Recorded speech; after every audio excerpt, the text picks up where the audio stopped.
Good morning, Peter Gertz. I'm a psychiatrist. Getting off psychiatric medications can be quite a challenge, and you may want to because of adverse effects like emotional dulling, sexual side effects, sedation, weight gain. Two examples from my own experience.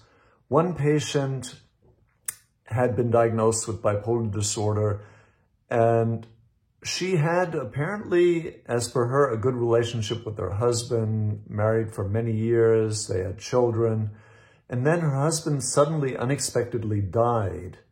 And I was thinking, oh wow, this may be really difficult for the patient. But very interestingly, it seemed like the patient felt liberated. And then I spoke with her about that aspect, and she said her husband had been very controlling, and she'd never told me that before, over years. Very interesting situation. And that patient then was gradually able to significantly decrease her amount of psychiatric medication. Another patient is a patient who went through significant trauma, had PTSD, and then additional trauma from interacting with workman's comp. And then when she stopped interacting with workman's comp, when she just decided to stop being in that system, she felt liberated and empowered. Both patients felt empowered down the road. The first patient after her husband died, and the second patient asked after she stopped interacting with workman's comp. And that to me was food for thought, because it seems like, at least in some situations, patients not feeling empowered, patients feeling dependent, not in control, may have something to do with the fact that they feel that they need psychiatric medication.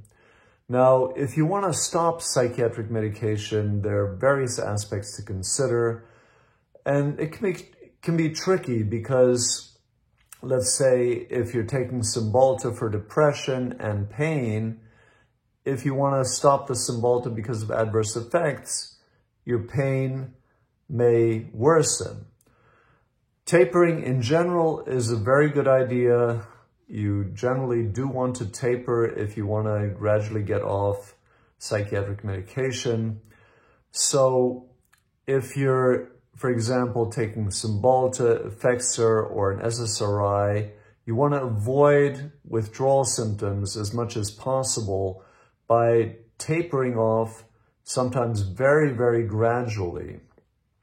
And similarly, if you're on a benzodiazepine, on Depakote, on Lamictal, those medications can also be used to treat seizures. So they have anti-epileptic effects, and if you stop medications that can be used to treat seizures, so if you stop anti-epileptic medications, then there's a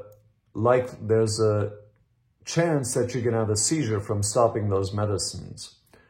Clozapine, with abrupt cessation of clozapine, you can cause significant psychiatric decompensation.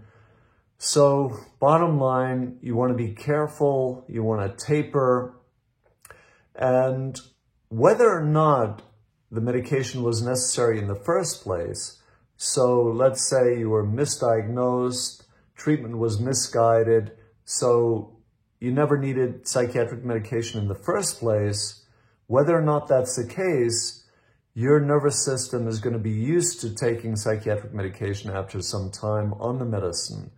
So again, you want to really be careful and taper. An example of a medicine that may not need to be tapered, at least with some people, might be Wellbutrin. My understanding is some people can just stop Wellbutrin without a taper and do well. You want to take your time, you want to be patient, and give your nervous system time to reset, recalibrate.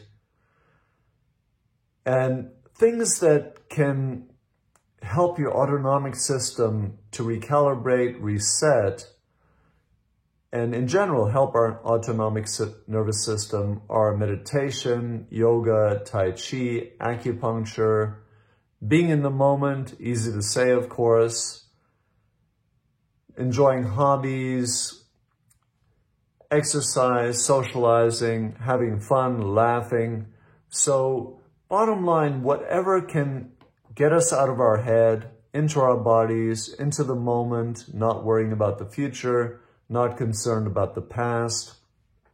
All those things can help us to reset or recalibrate our autonomic nervous system, and that can help us to gradually get off psychiatric medications.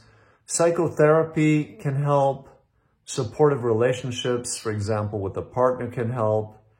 So getting off psychiatric medication can be very challenging. Different people are very different. Some people have an easy time. Some people have no issue at all when they get off psychiatric medications. Others can have a very significant struggle, and that can take quite a bit of time. So you just want to work with whatever situation you have. You might be more sensitive to getting off psychiatric medications. You want to give yourself a lot of time, whatever time you need. And also, of course, if at all possible, you want to have a good relationship with a psychiatrist whom you trust. It's not a good idea, in my opinion, to do this on your own. You want to, if at all possible, if you want to get off psychiatric medications, if you want to decrease psychiatric medications, taper off psychiatric medications, you want to work with a psychiatrist whom you trust and with whom you have a good relationship. Now, for some people, that can be challenging to find a psychiatrist like that, but it definitely seems important, in my opinion. Thank you very much.